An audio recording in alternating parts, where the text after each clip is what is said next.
accelerate away at the pits of Le Mans, the 24-hour circuit of endurance. But then almost at once you've got a very difficult corner. It's a bit blind, and you can't see far around it. Then you're accelerating again, under the first Dunlop Bridge and down the hill, and into the S's, two very fast left and right handers. You're really using your brakes and all the road, and I mean all the road, over the white lines on both sides and right up alongside the banks. Then you pull away down this short straight before braking again to Tertre Rouge. It's a very slow corner actually, with a sandbank there on the left. Try and keep out of it. But now we've started on the Mulsanne Straight. This is the real straight, although there's a kink at each end. And this is where the speeds really go up, over 150 miles an hour now, and we're not even flat out yet. And yet you can see the way the white lines flash past.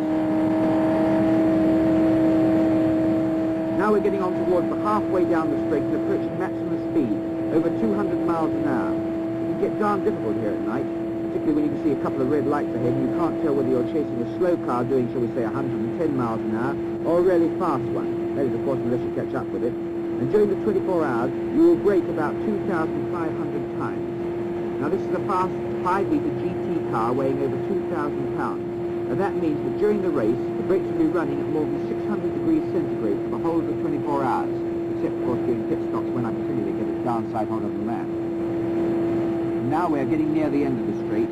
We're at full bore. And here's the right-hand curve that you take very fast, just before the braking zone. Begin to brake about 500 yards from the corner, and you start to come down from about 200 miles an hour plus to 45 or 50. The signalling area there on the right of the corner keeps in touch with the pits right through the race. Slowly round now, with the sandbank on the left. The unlucky ones, of course, finish up digging themselves out.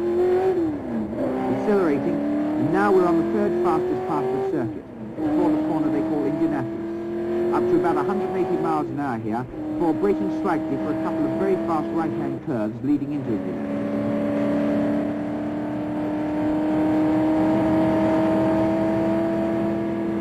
Here's the second one. And there you can see the whiteboard at the end marking the right-hand corner.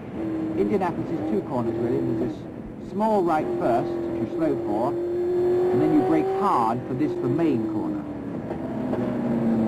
Round Indianapolis.